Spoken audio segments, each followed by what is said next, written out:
नमस्कार दोस्तों, तो स्वागत है आपका अपने यूट्यूब चैनल में। आज की कहानी है कुछ सास बहू की कहानी। तो चलिए शुरू करते हैं। कुछ रिश्ते बहुत मीठे होते हैं और बस बातें कड़वी होती हैं। बहू कहाँ मर गई? अंदर से आवाज़ आई, जिंदा हूँ माँ जी। तो फिर मेरी चाय क्यों अभी तक नहीं आई? कब से पूजा करके बैठी हूँ। ला रही हूँ माँ जी। बहू चाय के साथ भजिया भी ले आई। सास ने कहा, तेल का खिला के मारेगी क्या? बहू ने कहा, ठीक है माँ जी, ले जाती हूँ। सास ने कहा, रहने दे, अब बना दिया है तो खा लेती हूँ। सास ने भजिया उठाई और कहा, कितनी गंदी भजिया बनाई है तुमने। बहू, माँ जी बहू मुझे कपड़े धोने हैं, मैं जाती हूँ। बहू दरवाजे के पास छिपकर खड़ी हो गई। सास भजिया पर टूट पड़ी और पूरी भजिया खत्म कर दी। बहू मुस्कुराई और अपने काम पर लग गई। दोपहर का खाने का वक्त हुआ। सास ने फिर आवाज़ लगाई, कुछ खाने को मिलेगा? बहू ने आवाज़ नहीं दी। सास फिर चिल्लाई, भूखे मारोगी क्या? बहू आई सामने और खिचड़ी रख दी।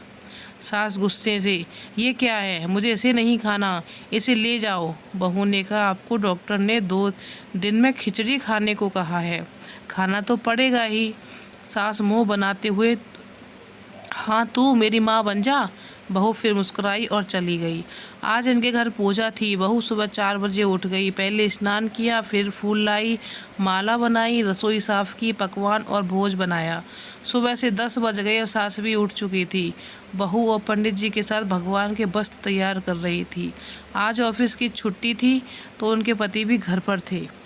पूजा शुरू हुई। सास चिल्लाती, बहू ये नहीं है, वो नहीं है। बहू दौड़ी दौड़ी आती और सब करती। अब दोपहर के 3 बज गए थे। आरती की तैयारी चल रही थी। पंडित जी ने सबको आरती के लिए बुलाया और सबके हाथों में थाली दी। जैसे ही बहू ने थाली पकड़ी, थाली हाथों से गिर पड़ी।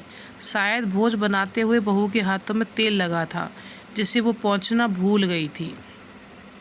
सारे लोग तरह तरह की बातें करने लगे। कैसी बहू है, कुछ नहीं आता, एक काम भी ठीक से नहीं कर सकती, न जाने कैसी बहू उठा लाए। एक आरती की थाली भी संभाली नहीं गई। उसके पति भी गुस्सा हो गए और पर सास चुप रही, कुछ नहीं कहा, बस यही बोल के छोड़ दिया, सीख रही है, सब सीख जाएगी धीरे धीरे। अब सबको खाना परोसे जाने लगा।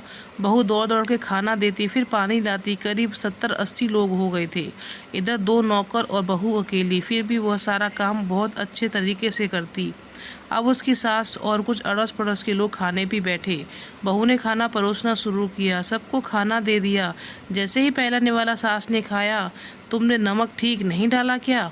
एक काम ठीक से नहीं करती, पता नहीं मेरे बाद कैसे ये घर संभालेगी। आस पड़ोस वालों को तो जानते ही हो ना साहब, वो बस बहाना ढूंढते हैं नुक्स निकालने का। फिर वो सब शुरू हो गई, ऐसा खाना है, ऐसी बहू है, ये वो वगैरह वगैरह। दिन का खाना हो चुका था। अब बहू बर्तन साफ करने नौकर के साथ लग गई। रात में जगराता का कार्यक्रम रखा गया था। बहू ने भी 1-2 गीत गाने के लिए स्टेज पर चढ़ी और सास जोर से चिल्लाई, मेरी नाक मत काट देना, गाना नहीं आता तो मत गा, वापस आ जा। बहू मुस्कुराई और गाने लगी। सबने उसके गाने की तारीफ की, पर सास मुँह फुलाते हुए बोली, इससे अच्छा तो मैं गाती थी जवानी में, तुझे तो कुछ भी नहीं आता। बहू मुस्कुराई और चली। अब रात का खाना खिलाया जा रहा था। उसके पति के ऑफिस के दोस्त साइड में ड्रिंक करने लगे। उसका पति चिल्लाता, थोड़ा बर्फ़ लाओ, तो सास चिल्लाती, यहाँ दाल नहीं है। फिर चिल्लाता, कोल्ड ड्रिंक नहीं है, पापड़ ले आओ। इधर उधर आखिर में उसके पति की शराब गिर पड़ी उसके एक दोस्त पर और बोतल टूट गई। पति गुस्से में 2 झापड़ अपनी पत्नी को लगाते हुए कहता है, जाहिल कहीं की, देखकर नहीं कर सकती, तुझे इतना भी काम नहीं आता। सारे लोग देखने लगे। उसकी पत्नी रोते हुए कमरे की तरफ दौड़ी। फिर उसके दोस्तों ने कहा यार, मूड खराब कर दिया, यहाँ नहीं बुलाया होता, हम कहीं और पार्टी कर लेते। ऐसी अनपढ़ गंवार बेबी ला रखी है तूने, उसे तो मेहमानों की इज्जत का काम करना तक नहीं आता, तुमने तो हमारी बेइज्जती करवा दी। अब आस पड़ोस की औरतों को और बहाना मिल गया था। वो कहने लगी, देखो क्या कर दिया तुम्हारी बहू ने, कोई काम की नहीं है। मैं तो कहती हूँ अपने बेटे की दूसरी शादी करा दो, छुटकारा पाओ इस गंवार से।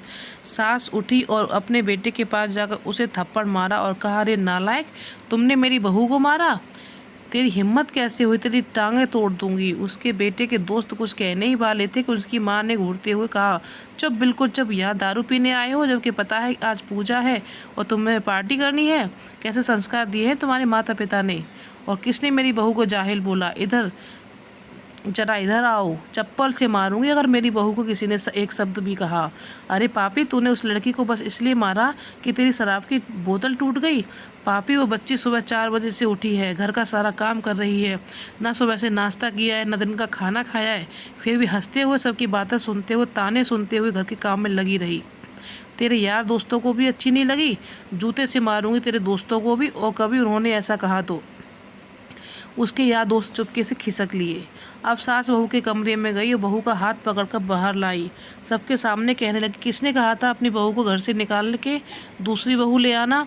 ज़रा सामने आओ। कोई सामने नहीं आया। फिर सास ने कहा, तुम जानते भी क्या हो उस लड़की के बारे में? ये मेरी माँ भी है, बेटी भी। माँ इसलिए कि मुझे गलत काम करने पर डांटती है, और बेटी इसलिए कभी कभी मेरे दिल की भावनाएं समझ जाती है, मेरे दिन रात सेवा करती है, मेरा 1000 ताने सुनती है, पर एक शब्द भी नहीं कहती, न सामने न पीठ पीछे। और तुम कहते दूसरी बहू ले आओ? याद है ना छुटकी की दादी, अपनी बहू की करतूत? सास ने गुस्से में पड़ोस की महिला को कहा, अपनी पिछले हफ्ते ही तुम्हें मियाँ बीबी भूखे छोड़ घूमने चले गए थे। मेरी इस बहू ने 7 दिनों तो तुम्हारे घर पर खाना पीना, यहाँ तक कि तुम्हारे पैर दबाने जाती थी, और तुम इसे जाहिल बोलती हो? जाहिल तो तुम सब हो जो कोयले और हीरे में फ़र्क नहीं जानते। अगर आइंदा मेरी बहू के बारे में किसी ने एक लफ्ज़ भी बोला तो मुझसे बुरा कोई नहीं होगा, क्योंकि ये मेरी बहू नहीं है, मेरी बेटी है। बहू सिसकियाँ लेते हुए फिर कमरे में चली गई। सास ने एक प्लेट उठाई और भोजन परोसा, बहू के कमरे में खुद ले गई। सास को भोजन लाते देखा तो बहू ने कहा, अरे माँ, आप क्या कर रही हो? मैं खुद ले लेती। सास ने प्यार से ताना मारते हुए कहा, डर मत, इसमें जहर नहीं है, मार नहीं डालूंगी तुझे।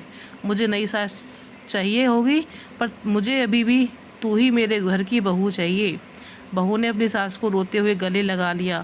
सास भी रो दी। पहली बार कहा, चल खाना खा ले, फिर मजाक करते हुए कहा, फिर मेरे पैर दबाने चली आना, और ये ख्याल मत मन में लाना कि सास पैर बोलती है, किसी दिन मैं इसका गला दबा दूंगी, क्योंकि कभी मैं भी यही सोचती थी कि दोनों खूब हंसने लगे। तो कुछ रिश्ते कुछ बहुत मीठे होते हैं और बस बातें कड़वी होती हैं। तो आज की कहानी अगर आपको अच्छी लगी हो तो मेरे चैनल को सब्सक्राइब करिएगा। मिलेंगे आपको अपनी अगली कहानी में।